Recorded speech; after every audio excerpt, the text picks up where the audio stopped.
first time I met you was at the Whiskey City Rodeo, and I was actually just a chaperone.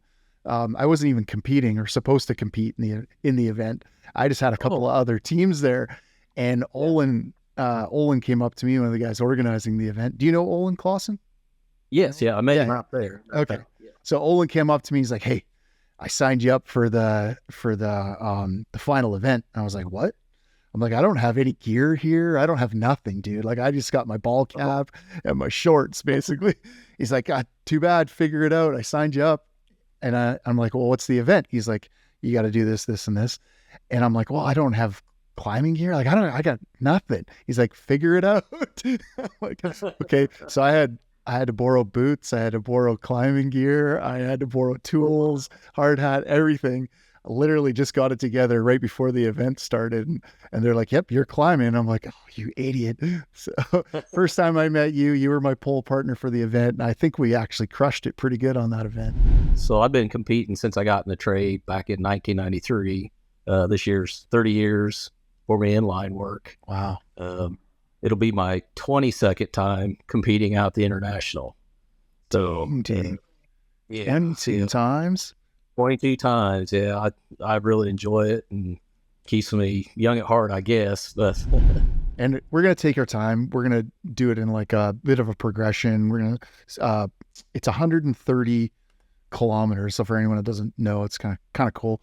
You fly into Kathmandu, and then you fly from Kathmandu into Lukla, and I don't know if you've ever seen that there's a tiny runway right in the mountains. You see them on Instagram posts sometimes. Yeah. Airplanes land on this little short runway and they take off and they like disappear down under the cliff. And then so you fly into Lukla and then you walk about 130 kilometers. And there's a few stops along the way, tea houses and stuff that you stay at. So you split it up over about 7 days. Yeah, you got to take care of them bucket list things for sure. Yeah. I always had hopes and dreams of climbing the biggest mountains in the world when I was like a kid. But as soon as I had kids of my own, I kind of put that on the back burner. It felt a little too selfish to travel around the world and potentially die on a mountain somewhere. So like, "Hey, why don't you be a lineman?" I'm like, "What's a lineman?" I had no idea. And he's like, "Oh, they climb them big power poles, work on those electric lines." I'm like, "Why would I want to do something like that?" He's like, "Well, it's a good job, better job security. You get that ticket, you can go anywhere you want in the world, basically." And he said, every day's new. You never know what you're going to be doing. I'm like, "I'll sign up for it." And went through the interview process, got put on a list. I think I was 13th on the list. And I sat there for almost a year trying to get into Albat. And they were getting ready to re-interview everybody. And luckily, there was enough people that didn't take their chance and go. So I was the last person that got to go, or I wouldn't have never got in. What's some advice now, climbing through 30 years of a career, that you'd give your 18, 19, 20-year-old self? What kind of advice would you give for that person starting climbing now? Oh, man, it's so tough because just the climbing techniques have changed. They teach you at climbing school back then when you're free climbing, keeps your butt out, knees locked, butt out. Well, I don't know that I ever really lock a knee, and I've never had any trouble with my knees, thank God for that. Because I was always told the same thing, I've always been one just zoom, come down and get on to the next one, and I don't know. I get told a lot that everything's a race for you, and it kind of is, it makes things enjoyable. Yeah. But proper technique, especially with the fall restraints they have now, it's, you use it properly, it's going to catch you. So why do you like to compete so much at rodeos? Man, that's a tough question. I mean, obviously you like to win, but that's not what it's all about. I go there to have a great time. I meet people from all across the world, just like meeting you. Who'd have thought that day, we'd have been talking now, 3 years later about that event, but there's people that, I go to Kansas City, that's the one time I ever see them, once a year, but you sit there and you catch up like you've known them your whole life. And that's a good feeling, you know. Plus, it opens incredible doors. I work with Buckingham Manufacturing on developing products. I've got 4 or 5 products with them now. We just came out with a new 6D belt, working with them on fall restraints. Nice. And they send me products to test all the time. You know, I never thought I'd do anything like that, to put my input into the trade and try to make the trade better. You know, I mean, it's cool all the way around. Yeah. Most people just want to know, you know, tools or techniques or setup. But as far as you can't beat competition for competition. If you want to succeed in it, if there's betting somebody a energy drink or anything, you know, like I said, competition, just going out and doing it, one thing. But if you can go to a local competition, if you got a buddy, you know, that you can try to beat him at anything, beating yourself at anything, and that's where the video comes in too. Because I mean, if you just time it, the whole thing, you don't know what you're doing. But you break that down and you can see it. But you can't beat competition for competition. We just threw a team together, and it was my 20th time competing out there. And I'm like, you know, hey guys, you care if we do something a little bit different? And you know, we'll pay for everything on our own, but we're going to try to raise some money for St. Jude's Children's Hospital, and we'll just call our team Climbing for Kids. And man, it was a success. That first year we raised $5,500. All went to St. Jude's. Golly, we almost won the whole stinking rodeo too. So then the next year, Ameren, like the utility I worked for, they jumped on board with it. And we ended up raising $45,000. This was by far my best memory of the international. So Juliana, Paul Kohler and his daughter Juliana and his family were out there. She was helped through St. Jude's and several other children's hospitals. She had cancer, diagnosed in March, and Paul is a competitor, lineman and competitor out the rodeo, and she always loved going out there. She was 10 years old, I think 10 years old. She loved going to the rodeo, was pretty far advanced. And so I talked to the international. They helped her out, like driving around with a cart that day, letting her see, you know, the competition. Lanny from Lapco was huge help, helping to reach out to people. That she loved the trade, the shirts. So just all kinds of utilities and everything donated shirts to her so she could go on trade. And then she helped present the check that night on the stage for St. Jude's, and it was a special moment, touched my heart. How do people, anybody else like listening that wants to help with this, like where do they go to donate or that sort of thing?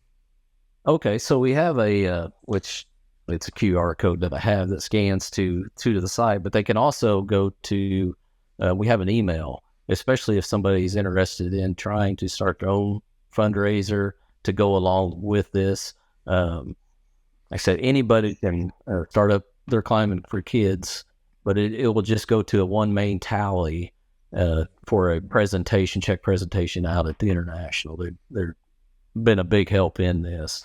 But the email is climbinforkids@ameren.com. There's no G in that, so it's CLIMBINFORKIDS @ameren.com. And that'll, there's myself and Paul and a couple people at Ameren have access to that email, so we can answer any questions directly. I've worked with quite a few veterans through the Veteran Electrical Entry Program, or the VEEP program. And it's so neat because they're guys that have reached out like while in active duty still, like overseas, literally, hey, Ryan, just found your TikTok. This sounds like a really cool opportunity. Is it even real? And I just start in the DMs. I'm like, yeah, it's super real. It's legit. You don't have to use your GI Bill, nothing, like it's legit. And they're like, wow, what do I need to, and then you start kind of coaching them through what they need to know to get in. Like they're like, this industry sounds like it's really cool. Yeah, been able to coach them through it and get them into line work like right after they exit active duty into, attempting line work, and get them, free tools, training at the Lazy Q. It's a 15-week training course, pre-apprenticeship course, guaranteed job with a quanta company, and, direct entry or direct interview anyway to the IBW district of their choice. Like, it's just like, it's such a great program. And I've been able to see them through that now. And a couple of them are linemen now. And it's just like, it's completely changed their life. Like, they had no idea what they were going to do after service. It was their biggest stress in their life was, what am I going to do when I join the civilian world? I have no idea. And now they're in this career that it's got a lot of similarities and a lot of things that really work well together, line work and, in the military. So it's been super awesome to see. I've worked a couple hurricanes on the East Coast, and I remember fly into Connecticut, get going, like throw the orange lights on that bucket truck, throw the orange flashy lights on, and it's like an all access pass to wherever you want to go. Like, it's, you're almost like welcomed. Like, people see you coming down the driveway and it's like, hey, it's over here, come. And you just get to, like, it's so neat where you get to go and what you get to see that you just, like, you'd never see. Like, you'd never, especially in a, a place like Connecticut, just super old properties and old fences and buildings, and just like, that's where we first landed on the show, like, first landed in Connecticut and that along the East Coast. So, I thought it was really cool coming from British Columbia, the opposite coast, where it's pretty young and there's not much over here. So you get to go there and just like throw those orange beacons on, and it's on all access pass into wherever you want to drive into, and you just get to see some really cool stuff. How important is crew chemistry, and how do you build chemistry if you can? Man, chemistry could be pretty big. I mean, I'm with the crew more than I'm with my family, and those crews change, but you learn so much about everybody there, and I think you have to, because that trust, you're trusting your brother with your life. And, if, you want to make sure that you send them down the next pole, open a switch, that a switch gets opened up, and, and they're not doing something else, or they got their mind somewhere else. So you get to know the people, to learn how to read them for that day, especially on a forum, because, like I said, everybody's got a bad day. So sometimes you don't send that person down there just because their mind's somewhere else, and you also got to be willing to step back yourself and realize when you have that bad day. But chemistry's huge, I think. What are you seeing with young people that you could give them for advice getting into this industry or this trade, seeing the way it has changed over the years? What's something that you'd tell them now? Don't run out and buy a big monster truck right in your first paycheck. Everyone wants to. They're still not going to listen to you, though. I don't know, but every one of them wants to go buy a big wheel truck, Every single student that I taught, we tell them that for 5 months, and they're like, yeah, no, I got it. The first check they got, they went out, oh, I'm going to go on the road. They bought a trailer and a truck. And I'm just like, you just ruined yourself. Yeah. Yeah. Save some money. Yeah, save some money, put away for a rainy day, because they come. You never know what life's going to throw at you. You're blessed in a great job now, but, I've been fortunate. I've sustained some pretty serious injuries over my career, but been told a couple times I never do line work again, but been able to come back from those. And, not everybody has that chance. We're in a dangerous career, and anything can happen. It doesn't have to just be something on the pole. I mean, the cars driving down the street, or worse than about anything. I was doing a apprentice training, of what not to do, I guess.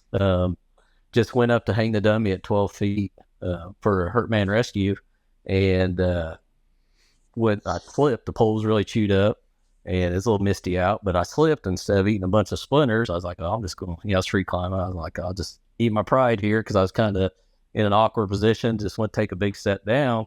And when I did, my heel went into a hole, and my left leg, I shattered my tibia and fibula. They actually came through my boot. Both bones came through my boot. And, I'm sitting there laying on the table getting ready to go in for surgery, and doctor's like, hey, this is a pretty bad injury. I'm like, yeah, it came through my boot. And he got this real straight face. He's like, most likely you're going to lose your leg. You have no circulation down there. And it went through an old dirty boot. We're going to try to clean it up, do what we can. But he said, I'm telling you right now, it's, you have two options. One, start taking muscles from other parts of your body, because infection's probably already set in. I'm like, well, don't do that. And he's like, well, the other option is, I said, I know what the other option is, but just do what you can do, and we'll go from there. I'll make it work. But 6 months later, I was back to work and competing at the rodeo again. So he told me at that time it'd be a year and a half before I even took an office job, and I would never climb a pole again. Challenge accepted. Yeah. Well, he's like, I hear from these people, you set these records and stuff, and, you whatever. He says, but you're done. He says, get that out of your head. 2 weeks later, I competed out the international, but I hadn't been on a pole since then. And that was it was a gut check that morning. I'm not going to lie. My buddy, we got red tagged for a mystery event. And the first event was laying out and changing out jumpers on a 10-foot arm. And yeah, he's like, so which side do you want to do first? I'm like, let's go up on the bag leg. I'm going to lay out on the bag leg. And if I make it through that one, we're good, and we actually ended up with red tag. We got third place in that event, helped all day, and got third place in that. But when I come down, it was like 40 degrees that morning. And I walk out of that event, I'm just pouring down sweat. And my wife's like, oh my God, you're white. And she goes, are you okay? I'm like, I just need to sit down for a minute. And if I wasn't a lineman, I would be. Oh man, a professional hunter or a home builder, I guess. My wife and I have remodeled. We've been married 12 years, and we've done like 15 homes. But man, I love hunting too. I love being in the outdoors, and if I could elk hunt and mule deer hunt for a living, golly, I don't know. I've been blessed with line work though. It was a career that I had no idea, but I don't know now what I'd do without it, honestly. What's the most valuable tool in a lineman's kit? Man, I'd like to say your hooks. You got to learn.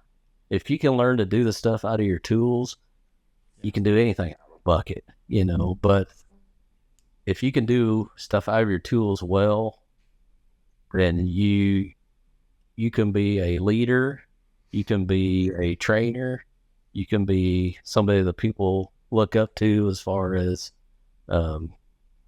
looking for answers on a difficult project. Because if you can do stuff out of your tools, you just learn so many different techniques on rigging, and just some positions and stuff, it's not natural, so you're putting yourself in awkward positions where you can't just muscle it out.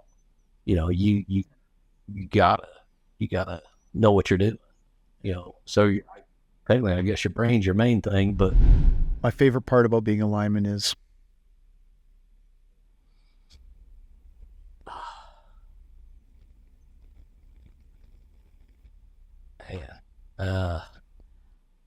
it's when the phone rings and just getting out there and not knowing what you're getting into. But also the blessings it's been for myself and my family, as far as it's a great career, and I've met so many people along the way, not just monetary wise, but just all the opportunities, the doors it's opened, and the stuff that, taking my family on trips, having that downtime with the vacations, and it's just I can't say enough about line work. It provides a pretty good life. Yeah. Yes, it did.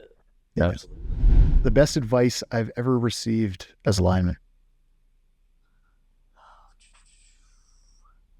And it's one I tell, they hear it all the time, is you can learn something from everyone, good and bad. You know, pay attention and watch. If you're standing on the ground there, watch everybody in the air, and you can see. And good apprentice, you know, I'll ask them all the time, you know, what do you see up there? What's going on? What would you do different? And like, well, he's doing that, but I think this would work, you know, like, yeah, that's good observation. Just watch and learn from other people.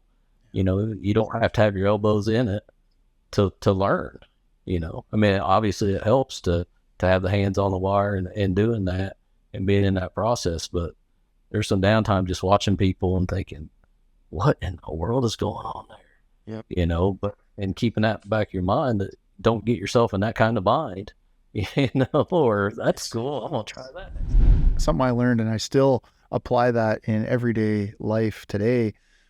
It's watching the details. I remember when I was trying to learn how to climb, I'd watch the old guys climb, and like I would watch how they were even like moving their feet, like how they were twisting their legs, or like how they were placed, like just the details too. So that's, watch the details, not just like the big picture. All right, guys, I hope you enjoyed that episode with Jason. I really, really love that episode. He's such a knowledgeable guy, been in the industry for 30 years now, and 22 years at the ILR. He's a foreman lineman. Just, you can see the depth of knowledge he has in the industry and in the trade.